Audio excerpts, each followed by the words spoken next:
হেই WhatsApp guys, আজকে ভিডিওতে থাকবে স্যামসাং এর খুবই চমৎকার এক স্মার্টফোন স্যামসাং গ্যালাক্সি F54 কে নিয়ে। আর এই ফোনটিতে থাকছে খুবই চমৎকার এক ডিসপ্লে, 108 মেগাপিক্সেলের triple camera setup, powerful chip, এছাড়া আরো অনেক কিছু। আর আপনি যদি এই ফোনটির প্রাইস, স্পেসিফিকেশন, পারফরমেন্স সম্পর্কে ডিটেইলে জানতে চান তাহলে সম্পূর্ণ ভিডিও জুড়ে আমার সাথে থাকার অনুরোধ রইল। তাহলে বন্ধুরা আসুন শুরু করি।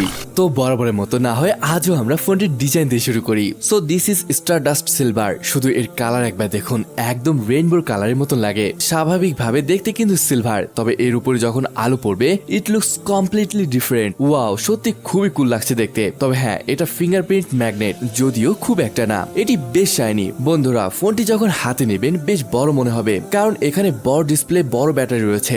দেখুন ব্যাটারি এখানে 6000 mAh এর, বাট এর ওয়েট কিন্তু বেশ কম, প্রায় 198 গ্রামের মতো।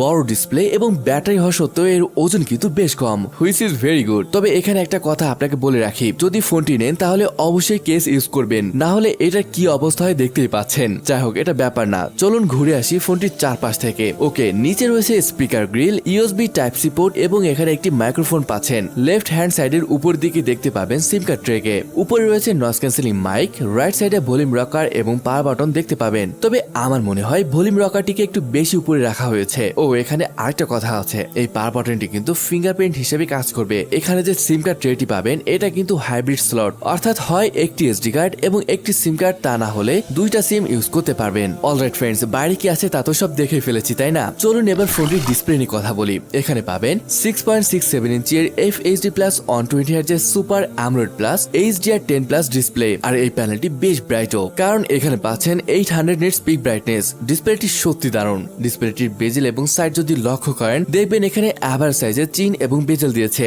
ওভারঅল যদি বলি এক্সেলেন্ট ডিসপ্লে। আর জানেনই তো স্যামসাং এর ডিসপ্লে বলে কথা, দেখুন বাইরে বলেন বা ডিসপ্লে, এগুলো ইমপ্রেসিভ ছিল, তবে মেইন কথা হলো এর পারফরমেন্স কেমন। তাহলে আসুন এখন কথা বলি ফোনটির পারফরমেন্স নিয়ে। এই ফোনটিতে আপনারা পেয়ে যাচ্ছেন স্যামসাং এর নিজস্ব চিপ Exynos 1380, যেটি 5nm বেজের একটি চিপ। আর এই চিপটি কিন্তু সম্প্রতি লঞ্চ হওয়া একটি দুর্দান্ত চিপ। সেই সাথে এটি one of the stable Exynos chip. কিন্তু যদি বলি আন্তত স্কোরের কথা, এটা প্রায় 5,05,000 বা 10 এরকমটা আসে। এর যে আন্তত স্কোর, এটা আপনি ডাইমেনসিটি 1080 বা 7050 এর সাথে কম্পেয়ার করতে পারেন, প্রায় সেম পারফরমেন্স পাবেন, যেটা সত্যি দারুণ ব্যাপার। গেমিং এর ক্ষেত্রে HD2 হাই সেটিংস এ আপনি 30 FPS এ খেলতে পারবেন। এছাড়া সিওডি বা অন্য গেম বেশ স্মুথ খেলতে পারবেন। আর থার্মাল ম্যানেজমেন্টও বেশ দারুণ ছিল, কারণ ফোনটি খুব একটা গরম হয় না, তবে লং টাইম খেললে সামান্য গরম হয়, যেটা কোনো ব্যাপার না। তাছাড়া যদি মাল্টিটাস্কিং বলেন, এখানে তো কোনো কথাই হবে না। এমনকি যদি আপনি হেভি অ্যাপ ইউজ করেন, you should not have any problem. OS নিয়ে বললে এখানে আপনি পাচ্ছেন One UI version 5.1 base on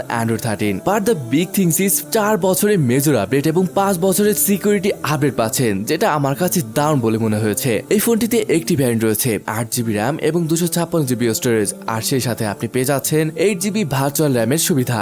আরো এক চমৎকার ব্যাপার হলো আপনি 6000 mAh এর ব্যাটারি পাচ্ছেন। ওয়াও! আর একটা জিনিস মাথায় রাখবেন, Exynos 1380 কিন্তু 5nm বেস চিপ। এর মানে হলো মডারেট ইউজে মোটামুটি 2 দিন ইউজ করতে পারবেন। তাই এখানে ব্যাটারি বলেন বা ব্যাটারি ব্যাকআপ কোনোটাতেই প্রবলেম নেই। কিন্তু একটা কথা আছে, চার্জার এখানে অনলি 25 ওয়াটের পাবেন, যেটা সত্যি বলতে খুবই কম বলে মনে হয়েছে। আসলে ব্যাটারি যখন 6000 mAh তখন এই চার্জার দিয়ে চার্জ হতে তো একটু সময় লাগবে, তাই না? এখন যদি স্টোরেজ টাইপ নিয়ে বলি, UFS 2.2 ROM এবং LPDDR4X RAM। Alright friends, let's talk about camera. দেখুন প্রথম কথাই হলো এটি দেখতে S23 অর্থাৎ ফ্ল্যাগশিপ ফোনের মতন এর ক্যামেরা মডিউলের ডিজাইন। আরেকটা ভালো ব্যাপার হলো এর যে ক্যামেরা রিং রয়েছে এখানে মেটাল থাকছে, যেটা ভালো ব্যাপার। এখানে পাচ্ছেন ট্রিপল ক্যামেরা সেটআপ, যেখানে মেইন ক্যামেরাটি 108 মেগাপিক্সেলের ওয়ার যুক্ত সেন্সর, সেকেন্ডারি ক্যামেরাটি 8 মেগাপিক্সেলের আল্ট্রাওয়াইড এবং থার্ড যে সেন্সরটি রয়েছে এটি 2 মেগাপিক্সেলের একটি ম্যাক্রো। সাথে ফ্রন্টে পেয়ে যাচ্ছেন 32 মেগাপিক্সেলের একটি সেলফি ক্যামেরা। আর এখানে একটা কথা বলতে হচ্ছে,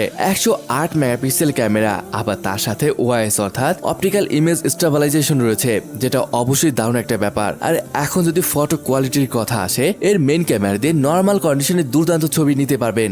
যদিও 8 মেগাপিক্সেলের আল্ট্রাওয়াইডের কালার মেইন ক্যামেরার মতন অতটা বেটার নাও আসতে পারে। যাই হোক, আসুন আপনাদের আরো কিছু ফটো দেখায়।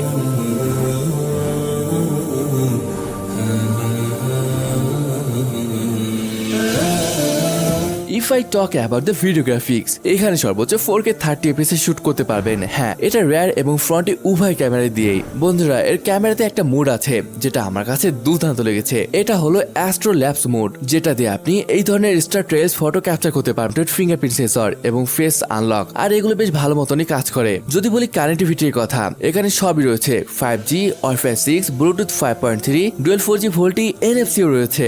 গাইস দেখুন, ফোনটির প্রাইস আনুমানিক 40,000 পড়তে পারে। আর এই প্রাইসে যদি ফোনটির ফিচার, ক্যামেরা বা পারফরমেন্স বা ডিজাইনের কথাই ধরুন না। আর হ্যাঁ, এখানে ব্যাটারি আবার 6000 mAh এর। সত্যি যদি এই প্রাইসে ফোনটি লঞ্চ হয় দুর্দান্ত হবে। তবে এখন আসুন ফোনটি আপনার কাছে কেমন লেগেছে, আর তা কমেন্ট করে জানাতে ভুলবেন না কিন্তু। তাহলে বন্ধুরা, স্যামসাং গ্যালাক্সি F54 এর ভিডিওটি আজ এখানে শেষ করছি। দেখা হবে পরের ভিডিওতে।